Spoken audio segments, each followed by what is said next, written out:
ओम श्री गणेशाय नमः। मित्रों, आज इस वीडियो के माध्यम से हम बात करेंगे श्री रामचरितमानस बालकांड से ये प्रसंग लिया है मित्रों, और इसके भाग 15 हम आप लोगों से साझा कर चुके हैं। और 15 भाग में हमने अपनी कथा जहाँ पे संपन्न की थी उसी के आगे की कथा आज इस वीडियो के माध्यम से हम आप लोगों से साझा करेंगे। तो तुलसीदास जी क्या कहते हैं? पुलक वाटिका बाग बन सुख सुबिहंग बिहारु, माली सुमन स्नेह जल सींचत लोचन चारु। कथा में जो रोमांच होता है वही वाटिका, बाग और वन है, और जो सुख होता है वही सुंदर पक्षियों का विहार है। निर्मल मन ही माली है, जो प्रेम रूपी जल से सुंदर नेत्रों द्वारा उनको सींचता है।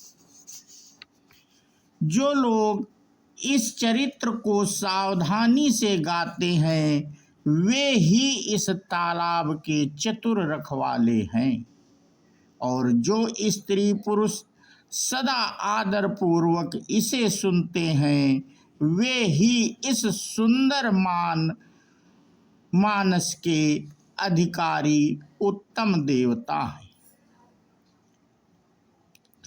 जो अति दुष्ट विषयी हैं वे अभागे बगुले और कौवे हैं, जो इस सरोवर के समीप नहीं जाते, क्योंकि यहाँ इस मानस सरोवर में घोंघे, मेढक और सेवार के समान रस की नाना कथाएं नहीं हैं।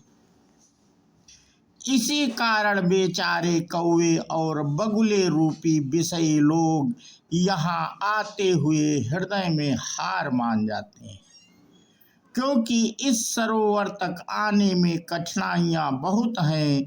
श्री राम जी की कृपा बिना यहाँ नहीं आया जाता। घोर कुसंग ही भयानक बुरा रास्ता है।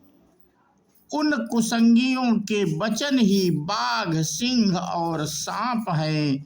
घर के काम काज और गृहस्थी के भांति भांति जंजाल ही अत्यंत दुर्गम बड़े पहाड़ हैं।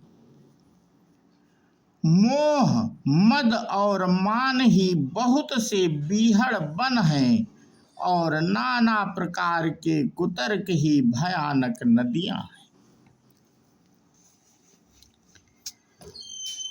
जे श्रद्धा संबल रहित नहीं संतन कर साथ, तिन कहूँ मानस अगमति जिनहि न प्रिय रघुनाथ।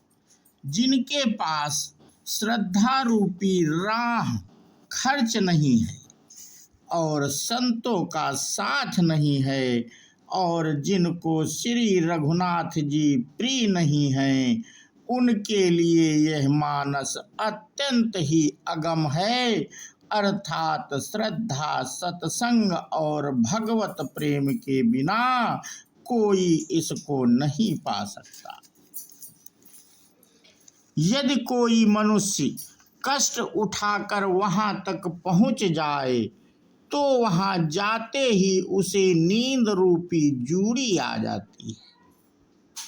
हृदय में मूर्खता रूपी बड़ा कड़ा जाड़ा लगने लगता है, जिससे वहां जाकर भी वह अभागा स्नान नहीं कर पाता।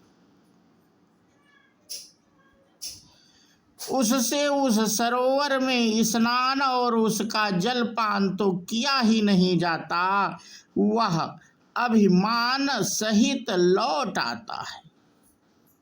फिर यदि कोई उससे वहाँ का हाल पूछने आता है तो वह अपने अभाग्य की बात न कहकर सरोवर की निंदा करके उसे समझाता है। ये सारे विघ्न उसको नहीं व्यापते, बाधा नहीं देते, जिसे श्री रामचंद्र जी सुंदर कृपा की दृष्टि से देखते हैं। वही आदर पूर्वक इस सरोवर में स्नान करता है और महान भयानक त्रिताप से आध्यात्मिक, अधिदैविक, अधिभौतिक तापों से नहीं जलता।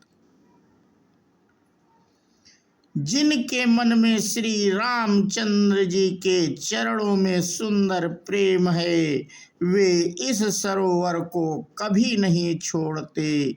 हे भाई, जो इस सरोवर में स्नान करना चाहते हैं वह मन लगाकर सत्संग करें। ऐसे मानस सरोवर को हृदय के नेत्रों से देखकर और उनमें गोता लगाकर कवि की बुद्धि निर्मल हो गई, हृदय में आनंद और उत्साह भर गया और प्रेम तथा आनंद का प्रवाह उमड़ आया। उससे वह सुंदर कविता रूपी नदी बह निकली, जिसमें श्री राम जी का निर्मल यश रूपी जल भरा है। इस कविता रूपड़ी नदी का नाम सरयू है, जो संपूर्ण सुंदर मंगलों की जड़ है। लोकमत और वेदमत इसके दो सुंदर किनारे।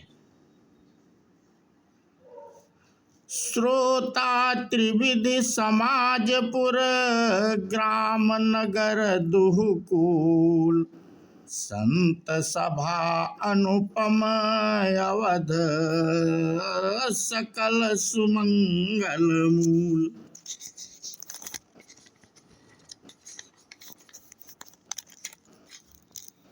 तीनों प्रकार के श्रोताओं का समाज ही इस नदी के दोनों किनारों पर बसे हुए पूर्वे गांव और नगर हैं।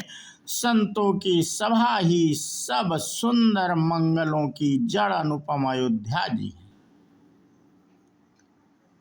सुंदर कीर्ति रूपी सुहावनी सरयू जी राम भक्ति रूपी गंगा जी में जा मिली। छोटे भाई लक्ष्मण सहित श्री राम जी के युद्ध का पवित्र यश रूपी सुहावना महानद सोन उसमें आ मिला। दोनों के बीच में भक्ति रूपी गंगा जी की धारा ज्ञान और वैराग्य सहित शोभित हो रही हैं। ऐसी तीनों तापों को डराने वाली यह तिमुहानी नदी राम स्वरूप रूपी समुद्र की ओर जा रही है। इस कीर्ति रूपी सरयू का मूल मानस श्री रामचरित है और यह राम भक्ति रूपी गंगा जी में मिली है। इसलिए यह सुनने वाले सज्जनों के मन को पवित्र कर देगी। इसके बीच बीच में जो भिन्न भिन्न प्रकार की विचित्र कथाएं हैं, वे ही मानो नदी तट के आसपास के वन और बाग हैं। श्री पार्वती जी और शिव जी के विवाह के बाराती इस नदी में बहुत प्रकार के असंख्य जलचर जीव हैं। रघुनाथ जी के जन्म की आनंद बधाइयाँ ही इस नदी के भंवर और तरंगों की मनोहरता है। तो मित्रों, आज का प्रसंग हम यहीं पे समाप्त करते हैं और इसके आगे की कथा हम अपने अगले वीडियो के माध्यम से साझा करेंगे। बोलो श्यावर रामचंद्र की जय, हनुमान जी की जय। जय हिंद, जय भारत, वंदे मातरम।